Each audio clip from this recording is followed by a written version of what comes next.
Olá, aqui é o professor Peter, seu professor de Fundamentos de Biogeografia. Nessa aula introdutória, temos dois objetivos. Primeiro, entender o que é biogeografia, e mais lá para o final, queria mostrar um conceito interessante que existe sobre como que a gente pode entender a arena geográfica, ou seja, onde que onde que a biologia, onde que os animais, as plantas acontece, né? Isso acontece em algum lugar. Bom, a biogeografia é uma ciência. É uma ciência relacionada em estudar o quê? A biodiversidade, a ocorrência da biodiversidade no espaço geográfico. Né?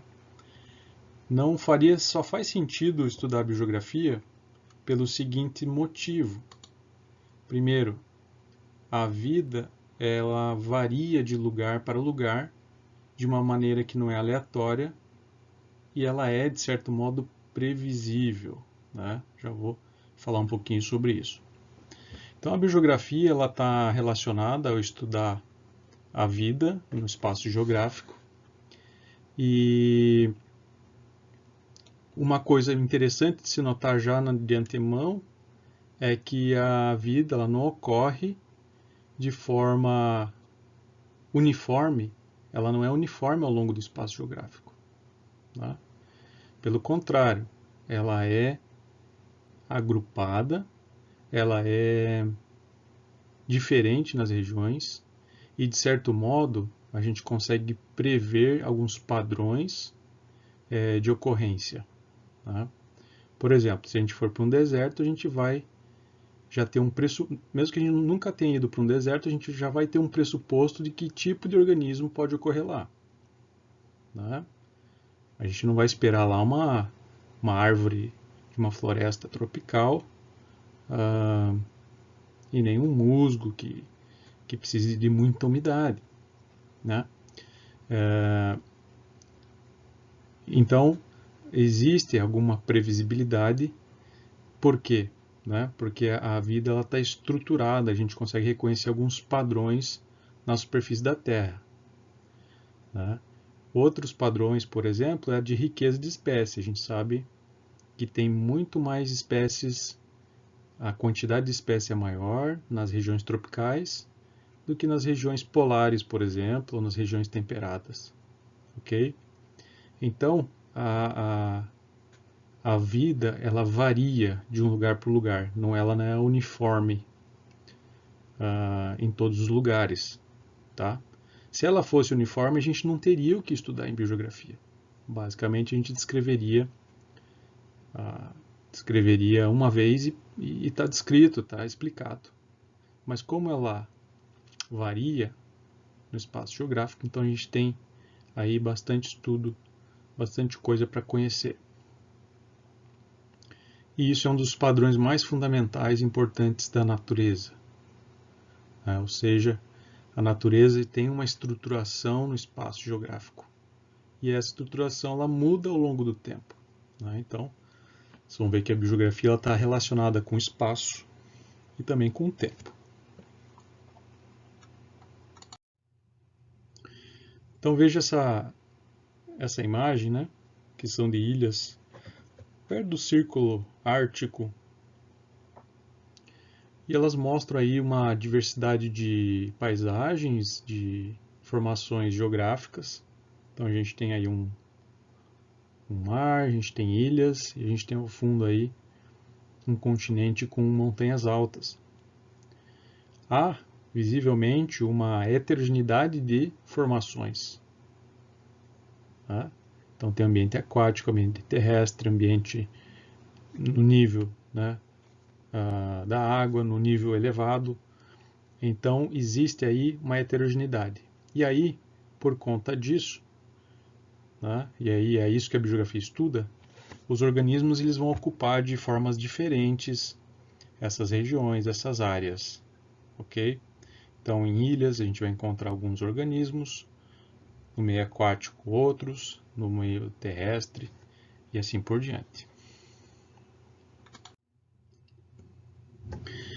Eu gosto de dar o exemplo do Equador. Esse país, né, esse mapa que está aqui à direita, ele é um mapa estilizado do Equador, né, do país Equador.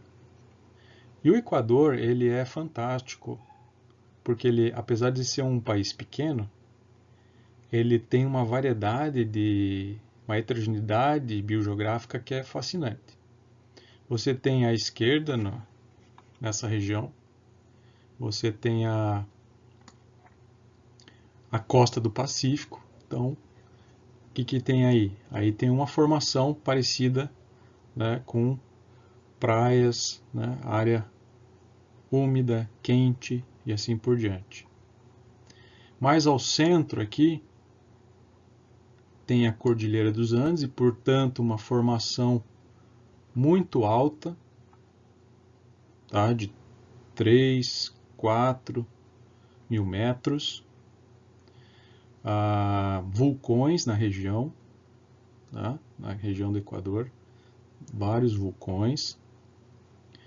E se vocês forem, né, se a gente continuar indo de oeste para leste, a gente vai acabar aqui, ó, na região amazônica, que é essa paisagem aqui embaixo. Então, uma região quente, úmida, com bastante influência de rios, tá certo? Então, em pouco menos aí de alguns 1000 quilômetros, a gente sai de uma região marinha, Pacífico, passa para uma área baixa, praia, costa, sobe as montanhas acima de 4.000, 3.000, 4.000 metros e depois desce novamente e tem uma formação que é da Amazônia, certo? Sem contar ainda que Galápagos faz parte do Equador e que é o conjunto de ilhas fantástico também em relação à biodiversidade, né? Tem um papel fundamental na biogeografia, principalmente pela visita que Darwin fez lá na sua viagem aqui para a América do Sul. Então a biogeografia, ela lida com esses aspectos, né? Por que existem essas formações? Por que esses organismos ocupam essas regiões? Ok? Como se deu a trajetória histórica, como se deu o desenrolar espacial e temporal para chegar nesta formação que a gente vê hoje. Então a parte histórica é muito importante, né? E isso tem a ver aí com a parte geológica, né? Tem a ver com a parte de clima, principalmente, e tem a ver com a parte dos organismos que ocupam, a evolução dos organismos, ok? Então essa diversidade é o nosso objeto de estudo, tá? Em biogeografia a gente tem um foco bastante grande em populações, né, as espécies, mas também nas formações, né, vegetais, ecorregiões e biomas também, ok?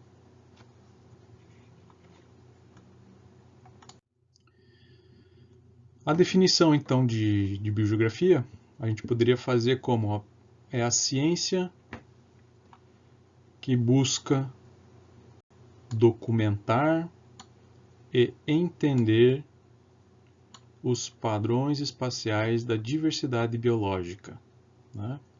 A biogeografia, até pouco tempo atrás, ela era muito descritiva e não tinha como ser diferente, né? Basicamente, havia as grandes expedições dos naturalistas e eles descreviam o que viam, descreviam as formações, os climas, as montanhas, os rios, coletavam as espécies que documentavam, né? Então, e descreviam para tentar entender e principalmente descrever os principais padrões, né? Se a gente sabe hoje, por exemplo, que a maior parte das espécies ocorre na região tropical, é porque alguém descreveu isso, né? Se a gente sabe, por exemplo, que existe um gradiente, à medida que a gente vai subir numa montanha, a formação ou as espécies de plantas elas vão se alternando, elas vão mudando. Se a gente conhece esse padrão é porque alguém descreveu, né? Por exemplo, a gente sabe muitas vezes que a biota, ou a comunidade de uma ilha, ela é uma amostra da comunidade do continente próximo, né? Então, esses padrões que a gente trabalha em biogeografia, em algum momento eles foram descritos. E para poder descrever isso, né, muita gente trabalhou nas expedições, coletando e documentando a ocorrência geográfica dos organismos. Né? Mais uma definição aqui: estudo da distribuição geográfica dos organismos, tanto no passado quanto no presente. Então, aqui uma dimensão mais temporal, né? Ali uma dimensão mais de padrão e processo, e aqui mais temporal. Então, a biogeografia, ela estuda como que a vida se dispõe geograficamente hoje, mas ela também estuda como que aconteceu no passado. Qual foi a trajetória espaço-temporal para que os organismos pudessem ocorrer onde eles ocorrem hoje. Tá? Por exemplo, a araucária. A araucária é bastante antiga, né? Ela é um pinheiro, né? Uma gimnosperma aí, antes do Cretáceo. E como que ela chegou aqui? Né? Onde que o ancestral ocorria? Ela chegou... Qual que foi a trajetória? Qual que foram as adaptações necessárias? Né? Ela se extinguiu em algum lugar? Existe fóssil dela em algum lugar? Então, buscar entender isso, né? A biogeografia pode ser definida dessa forma, ok?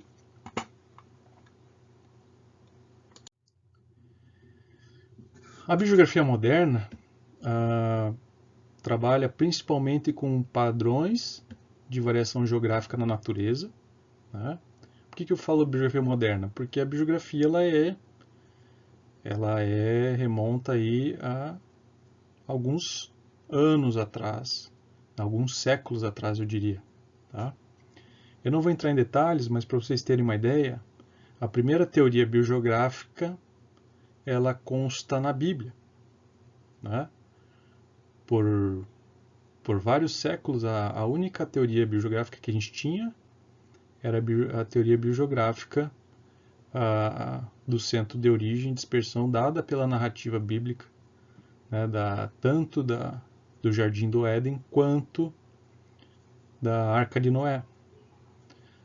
Lugar, por exemplo, provavelmente o Monte Ararat, ele teria sido o lugar onde a arca parou, e a partir daquele lugar que os animais e plantas colonizaram o restante da Terra, tá certo?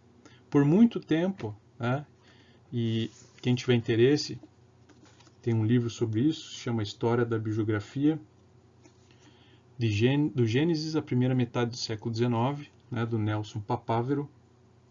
Ele trata sobre isso, né, sobre as teorias pré-revolução científica, ok?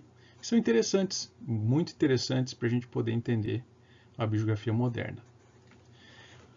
A biogeografia moderna estuda principalmente padrões de variação geográfica na natureza, né, de genes a comunidades e ecossistemas, ou seja, pega toda a hierarquia biológica. É possível fazer biogeografia de genes? Sim. Né? Isso cai bastante no que a gente chama hoje de filogeografia. É possível estudar populações? É possível estudar comunidades? É possível estudar ecossistemas e biomas? Sim. Né? Elementos da diversidade biológica que variam ao longo de gradientes, e eu já vou voltar aqui, geográficos, incluindo aqueles de área, isolamento, latitude, profundidade e elevação. O que é um gradiente? Gradiente é alguma coisa que varia gradualmente. Né? Então imagine que a gente tem aí um espaço geográfico e que ele vai aos poucos variando, né? Imagine que você esquentou um forno na sua casa. Você esquentou um forno e ele está lá 20 minutos esquentando. Quando você vai chegando perto do forno, o que você vai sentindo? Um calor. Tá? E a cada passo que você dá em direção ao forno, esse calor aumenta um pouquinho. Então aqui eu deixei meu forno lá a 200 graus.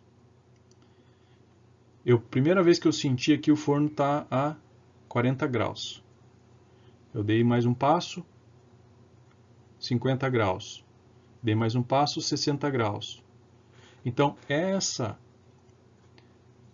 esse aumento gradual, ou essa variação gradual em algum parâmetro geográfico, né, ou de variável climática, é o que a gente chama de gradiente. Isso é importante.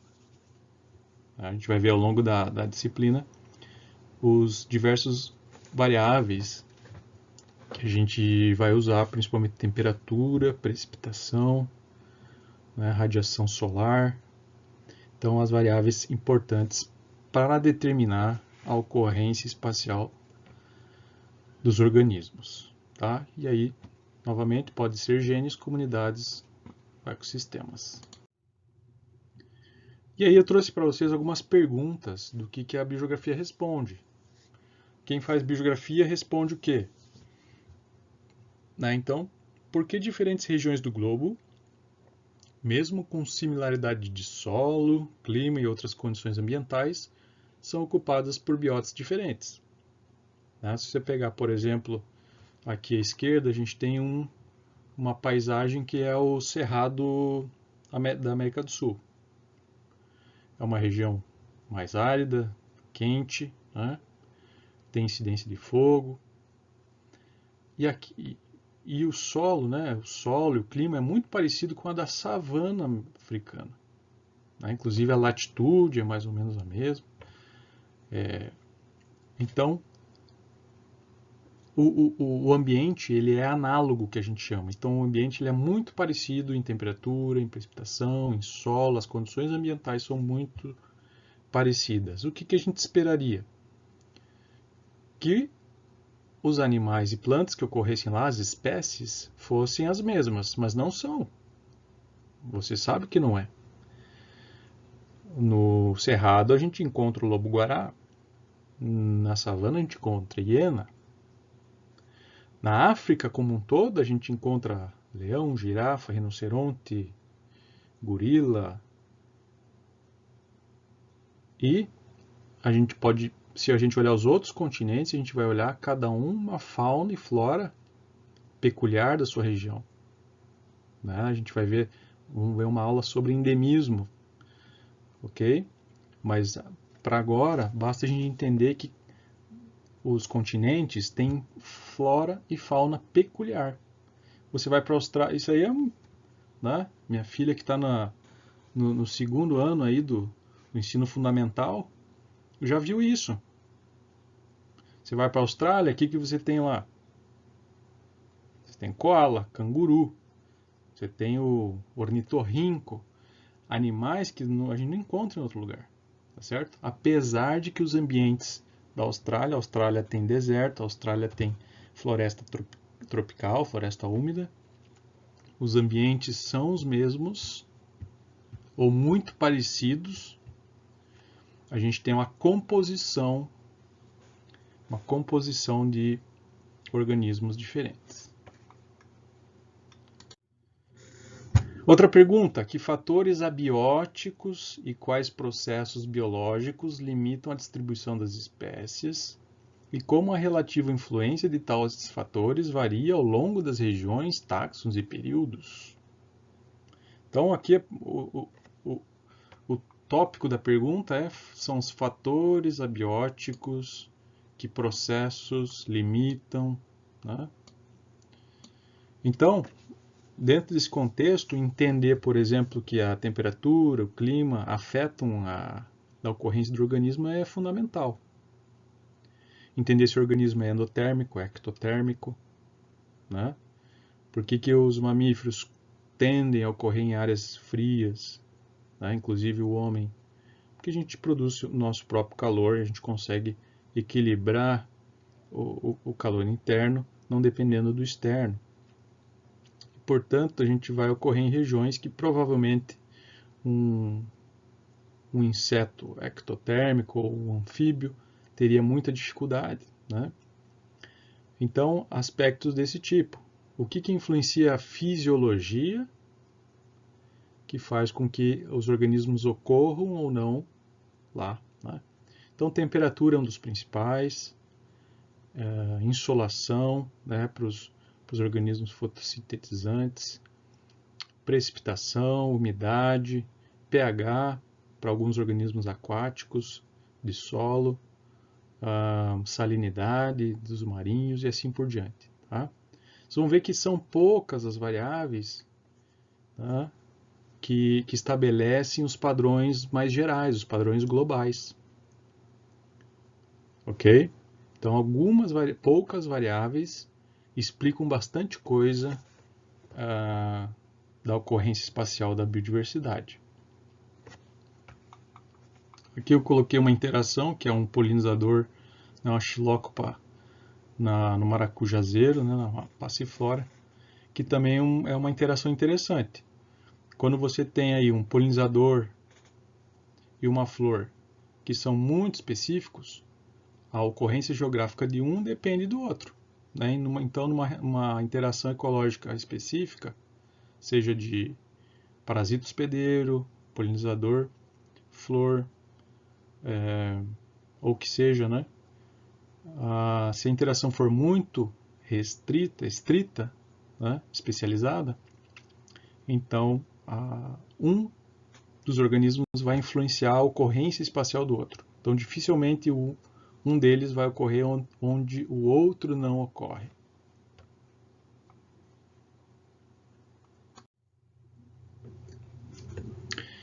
Como o tamanho, formato e padrões de sobreposição das áreas de distribuição geográfica varia entre os táxons ao longo da história evolutiva de linhagens particulares ou ao longo de regiões geográficas ou reinos.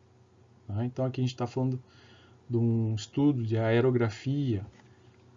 A gente vai ter uma aula sobre a área de distribuição, então formato da área, onde que ocorre, como os eventos históricos formaram as distribuições e os padrões de variação geográfica das biotas atuais.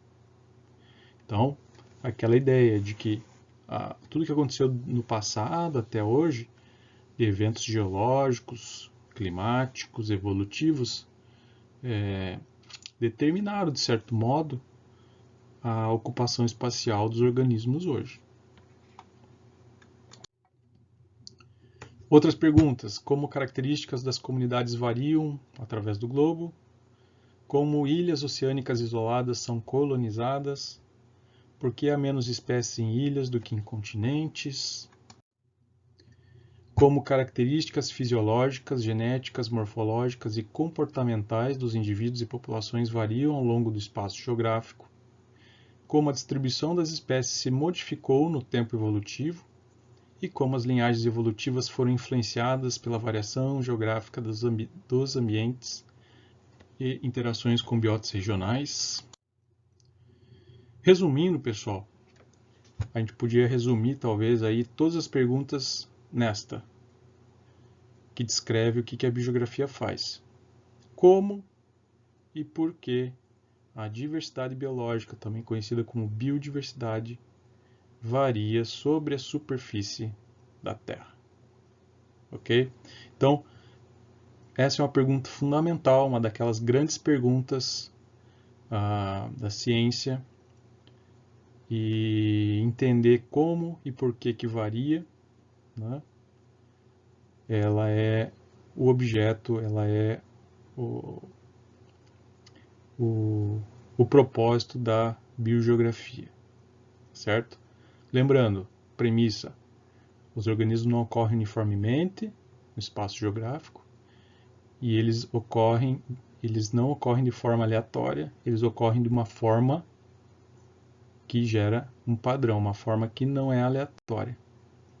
E Por isso, a gente consegue estudar isso e fazer essa pergunta de por que a diversidade biológica varia sobre a superfície da Terra.